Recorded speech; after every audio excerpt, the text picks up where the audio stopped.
All right, welcome back, everyone. We got a really interesting one today. We had a request to dig into Robinhood's strategy, especially with that big investment they made recently, Yeah. and how it all connects to this huge generational wealth transfer that, well, frankly, everyone's talking about. Mhm. So we dove into the research, and let Yeah. me tell you, things are about to get fascinating. Yeah, I mean, what it really highlights is how Robinhood is like moving beyond just being a trading app, right? Right. It's like they're setting themselves up to be a major player in the whole wealth management space. This acquisition is a big, big signal of that. Yeah, and I think, we got to remember Robinhood's user base, right? Hmm. They're generally younger. Yeah, for sure. More active on platforms like TikTok, really into crypto. These aren't exactly the, Wall Street Journal crowd. Yeah, yeah. So with trillions of dollars about to shift hands as baby boomers pass on their wealth, it does seem like Robinhood is making a pretty big bet on being that go-to platform for, the next generation of inheritors. Exactly. And what's interesting is that this $300 million investment Yeah. is in a company specializing in RIA transfers. Now, most people haven't even heard of an RIA custodian, but they are crucial Yeah. for managing investment accounts, especially when we're talking about these big wealth transfers like inheritance. Okay, so maybe we need to break this down a little. Yeah. What exactly does an RIA custodian do? And why does this move by Robinhood matter? Yeah, so think of them like guardians of the financial system. They make Right. sure everything's handled by the book, especially during a wealth transfer. We're talking asset allocation, tax implications, legal requirements, or that trusted third party. Yeah. That gives peace of mind to both the beneficiaries and the originating estate. And what Robinhood's doing here essentially is cutting out the middleman. Traditionally, you'd have to go through a brokerage firm to access these services, Right. often like with hefty fees and a lot of paperwork. So it's like Robinhood going up against those established players, Mm-hmm. the ones with the fancy offices, Yeah. maybe a reputation for being a little out of touch with how younger generations think about finances. Exactly, yeah. And it's not just about the image. Traditional firms are struggling to connect with younger investors for several reasons. First, as you said, they're getting their information from totally different sources Right. and have different expectations when it comes to like technology, user experience, that kind of thing. It's that instant gratification, Right. the personalized experience we're all used to these days. Totally. It makes sense that younger people wouldn't want to deal with a clunky, outdated system when they're used to things being so seamless. Right, right. And also their comfort level with investing itself, right? They're not necessarily intimidated by it the way previous generations might have been. Yeah. They've grown up with investing apps, online resources. Heck, even social media influencers are talking about finance now. All right, and of course we can't forget about crypto. Oh, yeah. Robinhood was early to embrace crypto trading, which seems crucial for attracting those younger investors who see it as a core part of their financial world. Absolutely. Robinhood identified like a major shift in how people, especially younger generations, view finance. Yeah. They saw the rising interest in crypto and decided to be that bridge between traditional investing and this, new decentralized world. This early adoption of crypto, it seems to be working for them. Yeah. Alongside their other strategies, they've captured a significant portion of the younger investor market, haven't they? They really have. And I think a big part of that comes from their core formula. Yeah. Low fees, user-friendly design, laser focus on features that appeal to those younger investors. Right. They made investing more accessible. Yeah, you don't need a huge portfolio or years of experience to get started. Exactly. But there was a lot of skepticism around Robinhood's model initially, wasn't there? Oh, yeah. Did people think they could actually pull this off and, compete with the giants of the industry? There was definitely doubt. But what's fascinating is they identified a gap in the market. Yeah. They saw an opportunity to cater to an underserved demographic that traditional firms just weren't addressing adequately. Right. They understood that the future of finance would be driven by technology, accessibility, and a different approach to wealth management. It's like they looked at the way things were done and said, we can do this better, and we can appeal to an entirely new generation of investors in the process. That's a great way to put it. They've positioned themselves as the disruptor, Yeah. the innovator, challenging the status quo. And so far, it seems to be paying off. This investment in the RIA custodian space is just another example of how they're pushing boundaries and expanding their reach. So this is raising a lot of questions about the future of traditional firms, right? Yeah, for sure. Are they going to adapt and find ways to connect with these younger investors? Or are they at risk of becoming like the dinosaurs of finance? That's the billion-dollar question, isn't it? We're seeing some firms trying to modernize their platforms, Yeah. offer more digital-focused services, but it remains to be seen whether they can really bridge that generational gap. Yeah. The financial landscape is undergoing a massive shift, and it's going to be fascinating to see how these traditional players respond. It's almost like we're witnessing a changing of the guard, a power shift in how wealth is managed Right. and who controls the tools of finance. Exactly. And the thing is, this isn't just about millennials or Gen Z. Right. This shift is going to impact everyone as this massive generational wealth transfer unfolds. You know, it's interesting to think about how we even got to this point. The financial industry has always been seen as this like exclusive club, Yeah. almost deliberately shrouded in mystery and complexity. Absolutely. It's had its own language, its own rules, Oh. often felt inaccessible to those outside a certain circle. You practically need like a decoder ring just to understand your brokerage statement. Totally. But Robinhood's approach, their whole philosophy, seems to be about breaking down those barriers and saying, hey, investing shouldn't be this complicated. Right. It can be accessible to everyone. And that message seems to be resonating, Yeah. especially with those younger investors who are comfortable with technology and accustomed to a more transparent, user-friendly experience. But some critics argue that Robinhood is oversimplifying things, Yeah. maybe even making investing too, like game-like. Yeah. What do you think about those concerns? That's a valid point. It's a balance that all fintech companies kind of have to strike, right? Yeah. You want to make things easy to understand, easy to use, but you also got to ensure users are making informed decisions, understanding the risks involved. And they do have like those explainers and the educational resources right in the app. Yeah. So it's not just like throwing people in the deep end. Yeah. Right. And they've also been expanding their offerings beyond just basic trading, which I think is important. Oh, okay. They've introduced retirement accounts, recurring investments, other features that suggest they're trying to take a more like holistic approach to wealth management. So it's not just about like chasing the latest meme stock or trying to get rich quick. Not at all. It seems like they're building a platform that can cater to a wider range of investors, Yeah. from beginners to those who are, more experienced and looking for more sophisticated tools. Okay, so let's talk about the competition. Okay. We've touched on how traditional firms are struggling to keep up Yeah. with this new wave of fintech companies. But are they just going to sit back and watch Robinhood take over? I doubt it. I mean, the financial services industry is incredibly competitive. Yeah. These established players have a lot of resources, a lot of experience. I think we're going to see a lot of innovation and adaptation from them as they try to defend their market share. So what kind of moves are we likely to see? Are they going to try to like emulate Robinhood's model? Or will they leverage their existing strength? Well, we're already seeing some firms launching their own digital platforms. Yeah. Mobile apps specifically designed to appeal to younger investors. They're starting to offer more competitive fees. Right. And some are even exploring new investment products like crypto, which they were previously hesitant to embrace. Well, it's a bit of both then. They're taking some pages out of Robinhood's playbook, but also trying to leverage their established reputations. Yeah. And that broader range of services they offer. Exactly, yeah. They have the advantage of brand recognition, Right. a wider network of financial advisors, more experience navigating the, complexities of the financial system. But let's be honest, Robinhood hasn't been without its challenges. Oh, for sure. They've had their fair share of controversies, technical issues, Right. concerns about their customer service, platform outages during those periods of high volatility, even some regulatory scrutiny. Yeah. They're still a relatively young company, and they're undoubtedly learning and adapting as they grow. Right. So there's still a degree of risk involved, both for Robinhood as a company and for the investors who choose to use their platform. Of course, no investment is without risk. Every platform has its strengths, its weaknesses.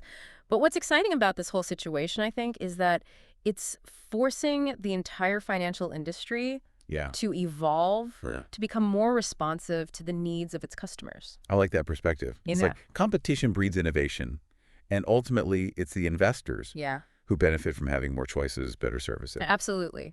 Ultimately, increased competition leads to better products, lower fees, and more accessible financial tools for everyone. So where does this leave us? Yeah. What's the big takeaway for our listeners who are trying to make sense of all this change and disruption in the financial world? I think the key message here is that the financial landscape is changing, and changing fast. The Yes. way we invest, the way we manage our money, even how we think about wealth, Right. it's all being redefined. And Robinhood is a key player in that transformation. And as we've been discussing, it's not just about millennials and Gen Z. Yeah. This shift is going to impact everyone, Yeah. especially with this generational wealth transfer on the horizon. Absolutely. This transfer of wealth is going to have ripple effects across the entire financial system. It's Wow. something that everyone needs to be aware of and prepare for. Which is exactly why we're here, diving deep into these topics and Yeah. trying to make sense of it all. Yeah. Knowledge is power, especially when it comes to your finances. Well said. Now, before we wrap up this part of our deep dive, I wanted to circle back to something you mentioned earlier about Robinhood's focus on crypto. It seems like a really key part of their strategy, especially when it comes to attracting those younger investors. It absolutely is. Right. Crypto has become like a cultural phenomenon, deeply intertwined with how younger generations view money and finance. Right. They've grown up in a digital world. Right. They're comfortable with the concept of decentralized currencies and blockchain technology. For sure. For them, it's not this weird, scary, speculative thing, the Right. way it might be for some older investors. Yeah. It's just a natural part of their financial landscape. They see it as an opportunity, Yeah. a way to participate in a new and exciting financial system. Yeah. And they're not afraid of the volatility. Right. In fact, they often see it as a chance to potentially gain significant returns. Yeah, absolutely. And Robinhood recognized that early on. Yeah. They were one of the first mainstream platforms to offer crypto trading. Right. And that gave them a big advantage in attracting this new wave of investors. While traditional firms were Yeah. much slower to adapt. Yeah, they were. And some are still hesitant to fully embrace crypto. But we do have to acknowledge that crypto is still a very volatile asset class. Oh, yeah. It's a risky investment, especially for those who might be new to investing. It can be, yes. And that's something that Robinhood has been criticized for. Some argue that they've made crypto trading too accessible, Yeah. too easy, Hmm. and that this could lead to inexperienced investors making, impulsive decisions they might later regret. So it's a bit of a double-edged sword then. On the one hand, you have this innovative platform Right. that's making investing more accessible, more appealing to a wider audience. Mhm. On the other hand, you have the potential for people to get in over their heads Yeah. with risky assets they don't fully understand. It's a delicate balance, and I think it speaks to a broader trend in finance, this movement towards democratization. Yeah. It's about giving individuals more control over their own investments, Mhm. empowering them to make their own choices, even if those choices come with certain risks. So it's about shifting the power dynamic away from those traditional gatekeepers of finance Right. and putting it more directly into the hands of individual investors. Exactly. And I think that's a powerful idea that's going to continue to shape the future of finance. It'll be interesting to see how this tension between accessibility and risk management, how that plays out in the coming years. Well, that's a great segue into our final thought for this part of our deep dive. Okay. We've talked about Robinhood, traditional firms, the great wealth transfer, the rise of crypto. Yeah. But what does it all mean for our listeners, the individual investors who are trying to navigate this changing landscape? That's the real question, isn't it? Honestly, there's no easy answer. But I think the most important thing is to be informed, to do your research, and to make decisions that align with your own financial goals and your own risk tolerance. Yeah. Don't get caught up in the hype or follow the crowd. Make choices that are right for you in your individual circumstances. Well said. We're going to take a quick break, but when we come back, we'll dive even deeper into some practical advice for navigating this new world of finance and preparing for the great wealth transfer. Stay tuned. Okay, so we're back and ready to get into some more practical stuff. Yeah. We covered a lot of big picture trends, but how can our listener actually prepare for this changing financial landscape Yeah. and the wealth transfer that's coming? Well, I think it all starts with, understanding your own financial situation, Okay. your own goals, right? Yeah. Where are you at right now? Mhm. And where do you want to be? Are you saving for retirement? Down payment on a house? Yeah. Your kids' education? Maybe something totally different. That makes sense. It's hard to like make a plan if you don't know where you're headed. Exactly. But once you've got those goals figured out, how do you actually choose the right investments? Right. There's so many options out there. Yeah, I mean, that's where diversification comes in. You've probably heard the saying, don't put all your eggs in one basket. Right. Well, that applies to your investments, too. Yeah. Spreading your investments across different asset classes, like stocks, bonds, real estate, helps to manage risk. So don't just like bet on one horse. Spread your bets around the track. Exactly, yeah. I like that analogy. Mm-hmm. But how do you know how much risk to take on? That seems like a really tricky question. It is tricky, and it's really personal. Your risk tolerance depends on a lot of different factors. Your age, your financial situation, how comfortable you are with, potentially losing money. So like a younger investor, someone with a longer time horizon, they might be more comfortable taking on more risk, Right. knowing that they have more time to recover from any potential losses. Exactly. They have more time to kind of ride out those market fluctuations. Someone closer to retirement, though, they might want to focus on more conservative investments. Yeah, to preserve their capital. Exactly. Yeah. We've talked a lot about Robinhood, but obviously there are other platforms and resources out there, for investors. Right. What should our listener be thinking about when choosing where to invest their money? Well, fees are huge. You want to make sure you're not losing like a big chunk of your returns to excessive fees. No. Look at the range of investment options offered, Okay. the quality of customer service, how user-friendly the platform is. So it's about finding the right fit for your needs, your preferences. Yeah, exactly. And this might sound obvious, but do your research. Don't just jump into something because it sounds trendy or you saw like an influencer talking about it on TikTok. Absolutely. And don't be afraid to seek professional advice if you need it, right? Yeah. There are financial advisors who can help you develop, a personalized plan, Right. answer any questions you might have. Sometimes having that expert guidance can be invaluable. Especially when we're talking about something as significant as this, as the great wealth transfer. Trillions of dollars are going to be changing hands. What can our listener do to like make sure they're prepared to receive or even manage an inheritance? This is so crucial and often overlooked. If you're anticipating an inheritance, you got to have those conversations with your family now. Oh, Understand what's coming, how it's going to be managed, what role you might play. So open communication is Yes. key. Yes. Don't wait until it's too late to have those, sometimes tough conversations. And I imagine estate planning is a big part of this too. Absolutely. Think about things like wills and trusts. Right. These tools can help ensure that your wealth is distributed, according to your wishes. So it's not just about receiving wealth. It's about managing it responsibly. Right. That takes planning, preparation. Exactly. The great wealth transfer is an opportunity, but it also comes with responsibilities. To sum things up for our listener, the future of finance, it's exciting, it's full of possibilities, Yeah. but it's also changing really rapidly. Be proactive, educate yourself, and make sure you're in control of your financial well-being. Well said. And remember, it's never too early, never too late to start taking control of your financial future. Even small steps can make a big difference over time. We've covered a lot of ground in this deep dive, Yeah, we have. but we're not quite done yet. We want to leave our listener with something concrete, Yeah. some actionable advice, something they can take away and apply to their own financial journey.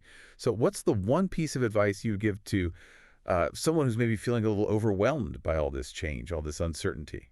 That's a great question. If I had to choose just one piece of advice, I would say focus on building good financial habits. Okay. This isn't about finding, the next hot stock or Yeah. trying to time the market perfectly.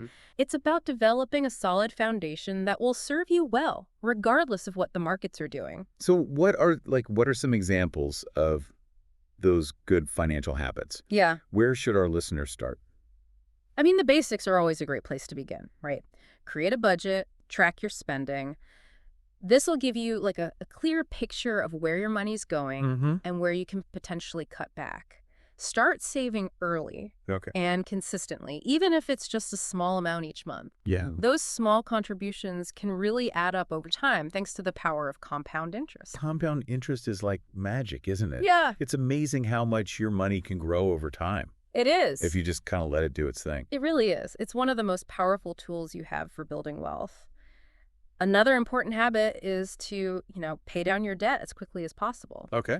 High interest debt, like credit card debt, can Okay. really eat into your savings and Yeah. make it much harder to reach your financial goals. So get rid of that bad debt. Let the power of compound interest work in your favor. Yeah. Got it. But what about investing? We've been talking about all these different investment options available. Right. Any tips for someone who's like just starting out? I mean, start small, invest consistently. Don't feel like you need to invest a large sum of money all at once. Even small, regular contributions can make a big difference over time. And don't be afraid to ask for help if you need it, right? Yeah. There are plenty of resources out there, from financial advisors to, online educational materials. It's about finding what works for you. Yeah. Making those small steps, building those good financial habits. Exactly. And remember, it's a marathon, not a sprint. Exactly. It's about creating a sustainable approach to managing your money, something you can stick with for the long term. We're almost at the end of our deep dive. Okay. And I have to say, this has been a fascinating conversation. Yeah. We've explored the future of finance, the rise of fintech companies like Robinhood, Mm-hmm. the challenges facing traditional firms, Right. the impact of crypto, the implications of the great wealth transfer. It's a lot to process. It is. But before we sign off, I want to leave our listener with one final thought. What's the most important thing for them to remember Yeah. as they navigate this complex and ever-changing financial world? I think the most important thing to remember is that, you are in control. You have the power to make informed decisions about your money, about your financial future. Right. Don't be intimidated by jargon Yeah. or complexity. Do your research, ask questions, seek guidance when you need it. The future of finance may be uncertain, but your financial well-being is ultimately in your hands. That's a great message to end on. Empower yourself, take control, and remember, we're all in this together. Thanks for joining us on this deep dive. We'll be back soon with more insights and explorations into the world of finance. Until then, keep learning, keep exploring, and keep diving deep. Okay, so we've talked about these big trends, right? Okay. But let's get down to what our listener can actually do. How can they get ready for this new financial landscape? Yeah, it's not really about predicting the future perfectly. It's Right. more about building those smart habits. Mm-hmm. That'll work no matter what happens, Okay, so less crystal ball, more like building a solid foundation. Exactly. So where do we even start? Well, I always say, go back to the basics, right? Creating a budget might not sound exciting, but it's like having a roadmap. Got to know where your money's going before you can decide where you want it to go. So track that spending, see where you can cut back. That's step one. Yeah. What else? Start saving early and do it consistently. Even if it's a small amount. The magic of compound interest over time, it's incredible. Yeah, compound interest really is like financial magic, right? It is. Like your money is making money where you sleep. Exactly. And the earlier you start, the more time that magic has to work. Another crucial habit is tackling that debt, especially that high interest stuff like credit cards. Yeah, that can really drag you down. Oh, for sure. So get rid of the bad debt, let that good interest work. It's magic, got it. But what about investing itself? Where does our listener start if they're totally new to this? I always say start small, invest regularly. Don't feel like you need a ton of money up front. Right? There are tons of resources to guide you, financial advisors, online tools. Even some investing apps have educational stuff right in there. So it's about finding what works for you. Yeah, Taking those small steps, building up that financial muscle memory. exactly. It's a marathon, not a sprint. And speaking of long-term thinking, we got to circle back to that wealth transfer we keep talking about. Right, those trillions of dollars changing hands. Any advice for someone who's, maybe going to be inheriting wealth? Have those conversations with your family now. Nope. Like, understand what's coming, how it'll be managed, what your role might be. So much easier to handle this stuff proactively. So open communication, key takeaway. Yeah. Don't wait for it to happen, get ahead of it. And while you're having those conversations, bring up estate planning. Okay. Wills, trusts, things like that. Tools to make sure your wishes are respected. It's not just about getting the money. It's about handling it the right way. Yeah, being a good steward of it. It's a lot to Mhm. think about, but sounds like knowledge and preparation are really key here. That's what's so great about a deep dive like this. You're armed with info now. The future might feel uncertain, but you have the power to make good choices. I love that.